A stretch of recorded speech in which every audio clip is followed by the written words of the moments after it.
এই পবিত্ৰ আদ্য শ্ৰাদ্ধৰ স্থলীত সমবেত হোৱা সুধীবৃন্দ,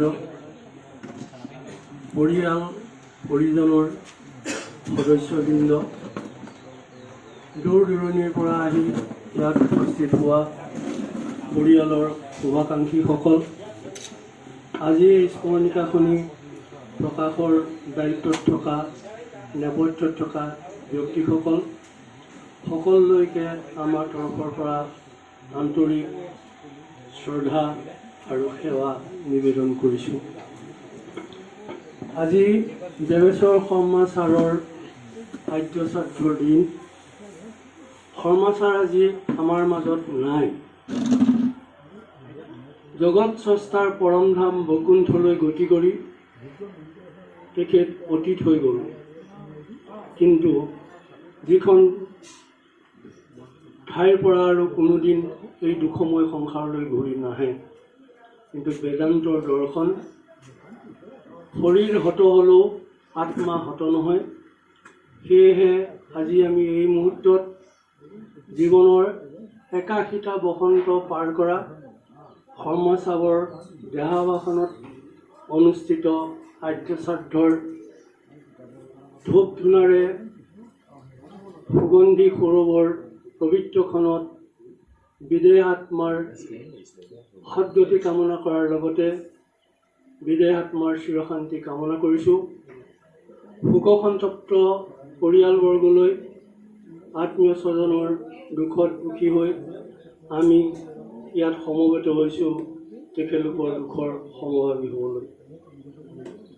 সংসাৰ সমুদ্ৰৰ যাত্ৰাপথত সমাজৰ লগত অভিন্নভাৱে থকা এজন ব্যক্তি যেতিয়া স্বাভাৱিক গতিৰ কক্ষপথৰ পৰা বিচ্যুতি ঘটি চিৰদিনৰ কাৰণে আঁতৰি যায়, তেতিয়া অনুভূত হোৱা দুখ, বেদনা আৰু বিষাদবোৰ কেৱল পৰিয়ালৰ মাজতে যে সীমাবদ্ধ থাকে এনে নহয়, সান্নিধ্য লাভ কৰা সকলৰ মাজতো সেই বিষাদে বিস্তৃতি লাভ কৰে।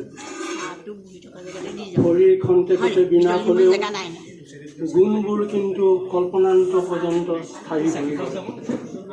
আৰু সেই গুণবোৰকেই সোঁৱৰি আজিৰ এই পবিত্ৰখনত শৰ্মা ছাৰলৈ শ্ৰদ্ধা নিবেদন কৰিছোঁ। প্ৰথমে এগৰাকী আদৰ্শৱান শিক্ষক হিচাপে, দ্বিতীয়তে এগৰাকী শুদ্ধ সমাজসেৱক হিচাপে, তৃতীয়তে ভাষা সাহিত্য সংস্কৃতিৰ ক্ষেত্ৰখনত আগবঢ়োৱা অৱদানৰ বাবে, আৰু চতুৰ্থতে তেখেতে সকলোকে সমভাৱে সমদৰ্শনেৰে ব্যক্ত কৰা এগৰাকী এই অঞ্চলৰ গুণী জ্ঞানী ব্যক্তি হিচাপে। শৰ্মা ছাৰে ত্যাগ আৰু সেৱাৰ মহান শিক্ষকতাৰ মাজেৰে অঞ্চলটোৰ হাজাৰ হাজাৰ ছাত্ৰ ছাত্ৰীক জ্ঞানৰ চকু মুকলি কৰি শিক্ষাদান দি আদৰ্শৰ মাজেৰে সমাজলৈ সেৱা আগবঢ়াই থৈ গ'ল। শৰ্মা ছাৰে শিক্ষকতা বৃত্তিৰ মাজতেই বিচাৰি পাইছিল জীৱনৰ সাৰ্থকতা আৰু সাধনাৰ প্ৰজ্ঞা। তেখেতৰ শিক্ষাদান কালত দেখুওৱা অমায়িক আচৰণ, নিষ্ঠা, সততা আৰু প্ৰমূল্যবোধৰ দায়বদ্ধতাৰ প্ৰতি অপৰিসীম শ্ৰদ্ধাৰে আজিও হাজাৰ হাজাৰ ছাত্ৰ ছাত্ৰীয়ে তেখেতক সোঁৱৰণ কৰে। কেৱল ছাত্ৰ ছাত্ৰীয়ে নহয়, তেখেতৰ সান্নিধ্য লাভ কৰা প্ৰতিজন ব্যক্তিৰ মণিকোঠাত তেখেতে এৰি যাবলৈ সক্ষম হৈছিল সেউজ কিছু সোঁৱৰণ, অনুভূতি, মহানুভৱতা, উদাৰতা আৰু অনুকম্পাৰ সাক্ষ্য। এই অঞ্চলৰ বাবে শৰ্মা ছাৰ কেৱল এগৰাকী শিক্ষক গুণটোৰ মাজতেই সীমাবদ্ধ থকা ব্যক্তি নাছিল, তেখেতে সমাজৰ নেতৃত্ব দিয়া এগৰাকী সমাজৰ শিক্ষকো আছিল। চাৰিগাঁও সাহিত্য পৰিষদৰ লগত জড়িত হৈছিল। ভাষা সাহিত্য সংস্কৃতি গঢ় দিয়াৰ ক্ষেত্ৰত গৃহ প্ৰতিষ্ঠাৰ কাৰণে অঞ্চলটোত তেখেতে নিজকে উৎসৰ্গিত কৰিছিল। চাৰিগাঁও সাহিত্য পৰিষদৰ লগত জড়িত হৈ জিলা সাহিত্য সভা, অসম সাহিত্য সভাৰ যোগেদি তেখেতে ভাষা জননীৰ পৃষ্ঠপোষকতাও কৰিছিল। আমিও তেখেতৰ লগত একেলগে ভাষা সাহিত্যৰ উত্তৰণত কাম কৰাৰ অভিজ্ঞতা হৈছিল আৰু এই অভিজ্ঞতাৰ ভিত্তিত তেখেতে দেখুওৱা সামাজিক মনোভাৱৰ যিটো ভাৱাদৰ্শ তাৰ যোগেদি আমি সদায় আলোড়িত হৈ উঠিছিলোঁ।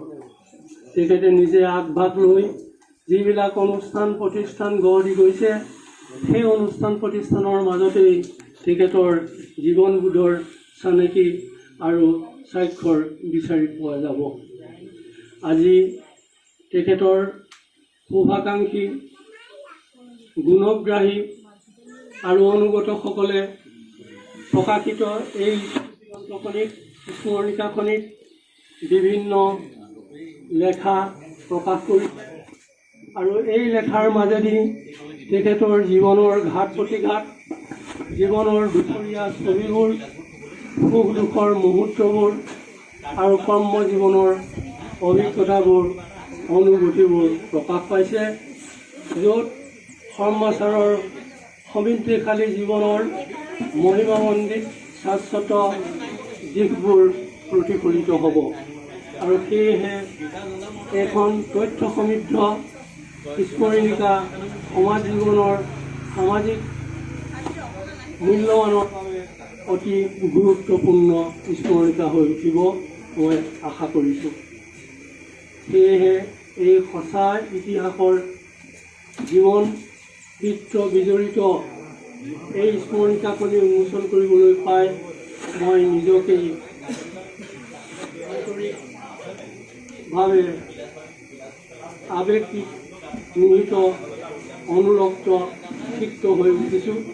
গতিকে মই এই স্মৰণিকাখনি উন্মোচন কৰিবলৈ পাই নিজকে ধন্য মানিছোঁ।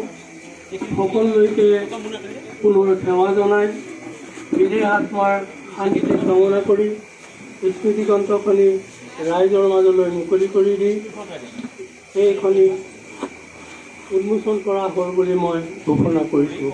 ওম শান্তি।